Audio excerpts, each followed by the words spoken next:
महाभारत युद्ध में द्रोण पुत्र अश्वत्थामा एक ऐसा योद्धा था जो अकेले अपने दम पर संपूर्ण युद्ध लड़ने की क्षमता रखता था। कौरवों की सेना में एक से एक बढ़कर योद्धा थे। पांडवों की सेना हर लिहाज से कौरवों की सेना से कमजोर थी, लेकिन फिर भी कौरव हार गए। महाभारत युद्ध के बाद जीवित बचे 18 योद्धाओं में से एक था अश्वत्थामा। अश्वत्थामा को संपूर्ण महाभारत के युद्ध में कोई हरा नहीं सका था। वो आज भी अपराजित और अमर है। पांडवों की सेना में जहां विष्णु अवतार श्री कृष्ण थे, तो वहीं कौरवों की सेना में रुद्र का अंशावतार अश्वत्थामा था। लेकिन कौरवों के बीच अश्वत्थामा के लिए कोई खास जगह नहीं थी। दुर्योधन की नजर में मामा शकुनी और कर्ण ही हमेशा महान थे। महाभारत के युद्ध समाप्ति के बाद जब कुरुक्षेत्र के मैदान में दुर्योधन मरणासन अवस्था में था, तब भगवान श्री कृष्ण उससे मिलने पहुंचे। श्री कृष्ण को देख दुर्योधन ने श्री कृष्ण को दुख और क्रोधवश बहुत खरी खोटी सुनाई।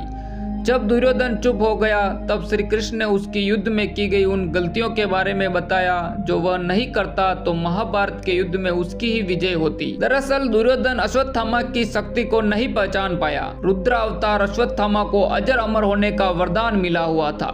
वह भी भगवान श्री कृष्ण के समान ही 64 कलाओं और 18 विद्याओं में पारंगत था। अश्वत्थामा ने युद्ध कौशल की शिक्षा केवल अपने पिता से ही नहीं ली थी, बल्कि उन्होंने युद्ध कौशल की शिक्षा परशुराम, दुर्वासा, व्यास, भीष्म, कृपाचार्य आदि महापुरुषों से भी ली थी। अश्वत्थामा को अपने पिता द्रोणाचार्य से अनेक अस्त्र शस्त्रों का ज्ञान था। एक बार तो अश्वत्थामा ने अपने पिता की मृत्यु होने पर क्रोधित होकर पांडव सेना पर नारायण अस्त्र भी चला दिया था। माना जाता है कि कृपाचार्य अकेले ही एक समय में 60,000 योद्धाओं का मुकाबला कर सकते थे, लेकिन उनके भांजे अश्वत्थामा में इतना सामर्थ्य था कि वह एक समय में 72,000 योद्धाओं से अकेले मार सकता था। कुरुक्षेत्र में लड़े गए युद्ध में कौरवों के सेनापति पहले दिन से 10वें दिन तक भीष्म पितामह थे। वहीं 11वें से 15वें दिन तक द्रोणाचार्य ने यह जिम्मेदारी संभाली। लेकिन द्रोणाचार्य की मृत्यु के बाद दुर्योधन ने कर्ण को सेनापति बनाया। यही दुर्योधन की महाभारत के युद्ध में सबसे बड़ी गलती थी। इस एक गलती के कारण उसे युद्ध में पराजय का मुख देखना पड़ा। यदि दुर्योधन कर्ण की बजाय 16वें दिन अश्वत्थामा को सेनापति बनाता तो युद्ध का परिणाम कुछ और होता, क्योंकि अश्वत्थामा स्वयं भगवान शिव के अंशावतार थे जो समस्त सृष्टि के संहारक है। लेकिन कहा जाता है कि दुर्योधन अपने मित्र प्रेम के कारण इतना अंधा हो गया था कि अश्वत्थामा और कृपाचार्य अमर है यह जानते हुए भी उसने कर्ण को सेनापति चुना। ऐसे में दुर्योधन ने अश्वत्थामा की जगह कर्ण को सेनापति का पद देकर महाभारत के युद्ध में सबसे बड़ी भूल की थी। युद्ध के 18वें दिन दुर्योधन ने रात्रि में उल्लू और कौवे की सलाह पर अश्वत्थामा को सेनापति बनाया था।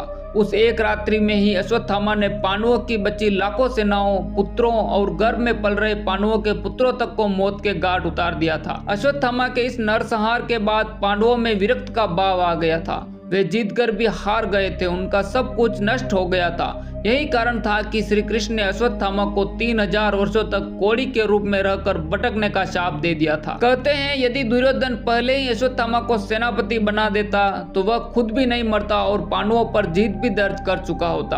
हालांकि यह काम अश्वत्थामा ने युद्ध की समाप्ति पर किया था। जब अश्वत्थामा द्वारा किए गए इस नरसंहार का पता दुर्योधन को चला था तो उसने सुकून की सांस ली थी। दोस्तों, जब भीम दुर्योधन का वध कर देता है, तब अश्वत्थामा क्रोध में आकर रात्रि में सोए हुए पांडव पुत्रों को पांडव समझकर उनकी हत्या कर देता है।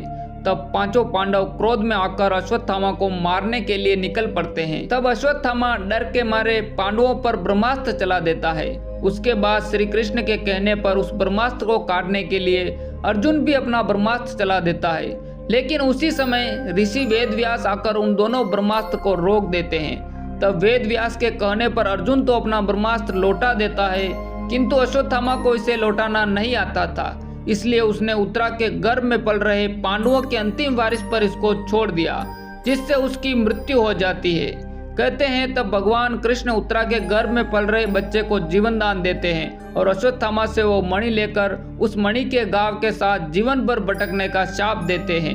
कहते हैं अश्वत्थामा आज भी उस घाव के साथ कलयुग में भटक रहा है।